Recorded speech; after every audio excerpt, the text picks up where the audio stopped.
Kevin gives me another movie for you guys, and this is my review for a movie that I have been pretty much dreading ever since I heard about this movie, and it's changed up release dates for quite a few months now, but it finally has come out, and that movie is none other than Friend Request. So what Friend Request is essentially about is we focus on our main character, Laura, and she is a girl that basically has it all. She's got really good grades, she's got great friends, she's got a boyfriend, and she's also extremely popular on Facebook.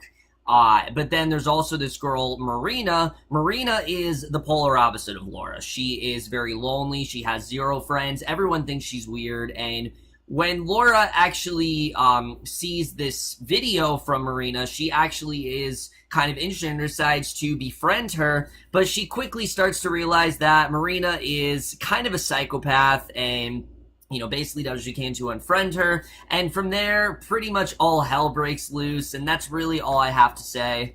So, Friend Request, like I said, I was pretty much dreading this movie. These social media films, you can either do it really well or you can do it really bad. Unfriended, I thought, honestly, they handled it really well. It was a very well-handled, unconventional, but also very self-contained horror film that I thought was honestly really well done. And yes, maybe did get a little too over the top at points, but when it was really good, it was great. And I definitely really do love that movie. Hashtag horror, on the other hand, is a completely different story. I don't even want to talk about that movie right now. But this just kind of looked like it was going to be sort of the lesser version of Unfriended. And after watching Friend Request, from the trailer, it looks like that's what this is going to be. And yes, there are a lot of similarities.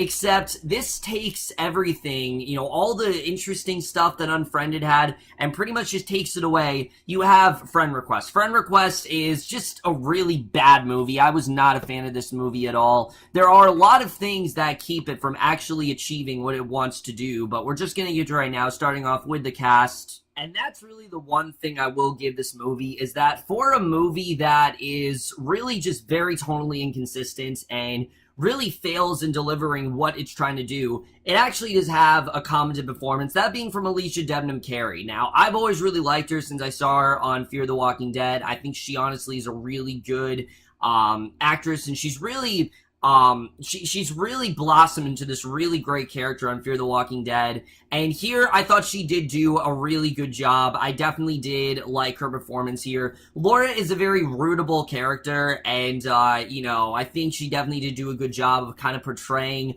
the horrors and everything like that that's kind of going on with her, so she definitely was good here, and she really is one of the only things that saves this film for me. The rest of the cast here is terrible. Honestly, there's really no one here that I can say, oh yeah, they're actually good in this movie. Everyone else here is really bad. William Moseley as her boyfriend Tyler, and then Connor Paolo as Kobe. Not only do these two guys look exactly the same, which in itself is very strange, but they basically gave the same kind of performance where they're just really confused, and I didn't really like either of their characters. Her friends in the movie I could give less of a shit about. And then Liesl Ahlers, as Marina, who, that's the person that kind of, makes Laura's life a living hell.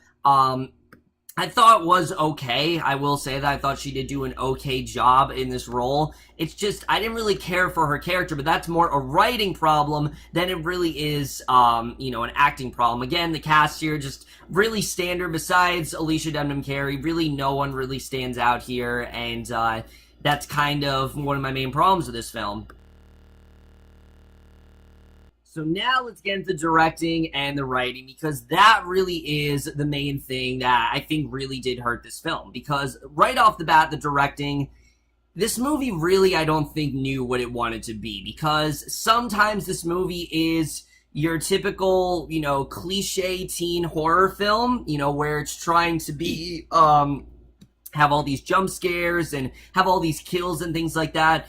And then it's also trying to be this film that clearly is trying to have some sort of social commentary on social media and the dangers of social media and all that kind of stuff. The problem is it fails in every regard because there's really not much going on here that could be considered realistic or anything like that, and those two tones really don't match together very well at all. It really is very tonally inconsistent in that way.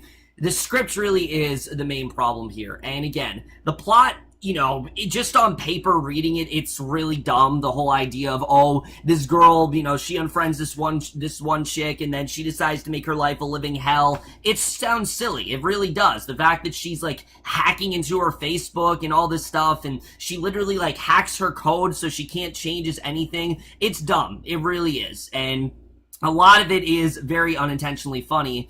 However, that's not really the thing that I think hurts this film. The problem with this movie is the actual, sequence of the way things play out here, because, the thing with this is, like I said, the movie's going to compare to Unfriended a lot, and the difference with Unfriended is that there was a motivation there. When all these terrible things are happening to them, you can kind of understand, yeah, that's actually a feasible reason as to why. I mean, again, not saying that you should go around killing people, but it was a good form of sort of, revenge and things like that. I thought they did a good job with portraying it in Unfriended.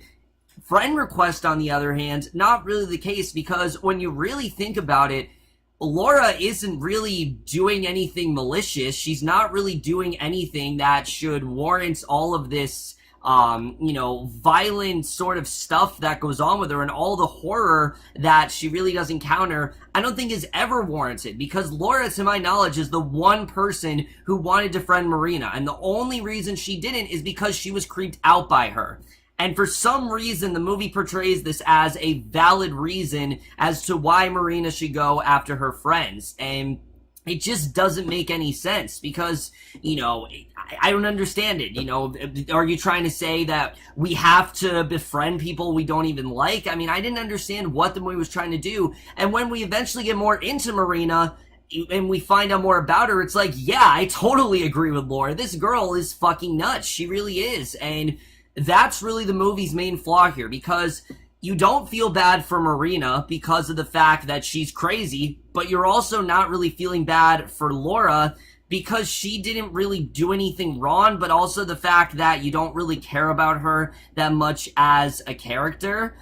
You just don't really care about anyone in this movie, and I think that really did hurt the film, because there are things in here that I do think could have been very well done. What ends up happening to Laura, she ends up losing, like, everyone and things like that. I thought they could have handled it in a much better way, but I didn't really feel like there was much of an arc going on for Laura in the first place. Laura pretty much stays the same way throughout most of this film, except for, like, the very end, and it just got really silly after a while, I have to say, and the whole plot line of her, again, not being able to go into her Facebook, not even being able to delete her profile, was really dumb. And I understand that this movie is, clearly trying to just, be your typical horror film, but I'm sorry, the fact that the cops or no one could do anything, there are definitely ways to fix this, and it just seemed like such a non-issue. I just really was kind of laughing the whole time, and the kills in this movie feel so out of place, honestly, because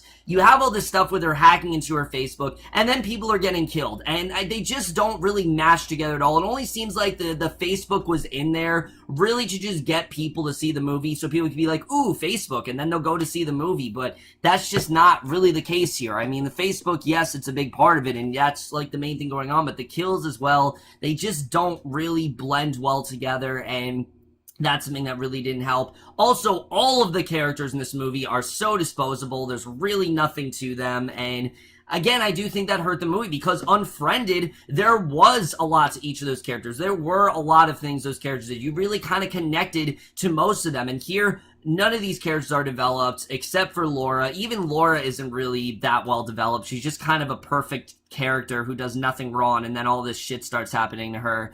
And it didn't really feel like there was much going on in the story department for me to really care about this film. And the visuals, I will say, I didn't think were the worst, especially for a film that's kind of low budget like this. I actually thought the cinematography was actually okay. I will definitely give the film that.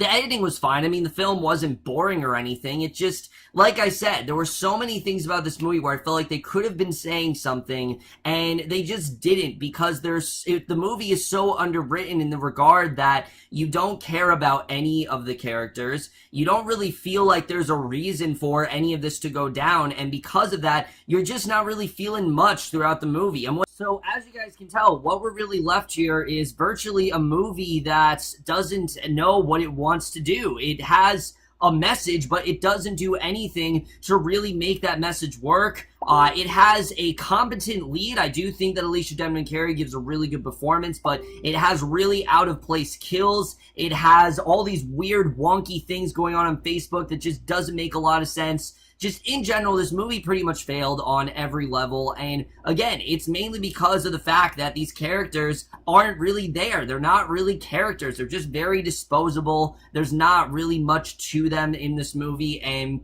it's clear that the movie is the director in general, he's trying to make some sort of statement, but it just isn't really clear what the movie was really trying to say, or what it's really trying to do, or how it's really trying to come across, because there just isn't really anything that takes place in this movie that feels like this actually need to happen. So what we're left with is kind of a movie that is really unnecessary. Nothing that happens in this movie really needed to happen. It just kind of did, and it really did fail in that regard for me. Friend Request is just another really bad horror film that honestly could have been really good if it focused more on, many of the elements that I already talked about. It has a good performance, like I said, from Alycia Debnam-Carey, but other than that, there really isn't much else to save this movie. Overall, guys, I am going to give Friend Request a D. Over, guys, I'm going to review Friend Request. Most guys saw this movie overall, loved your thoughts on it, and I will see you guys in my next video, and I will see you guys for that. Okay, bye.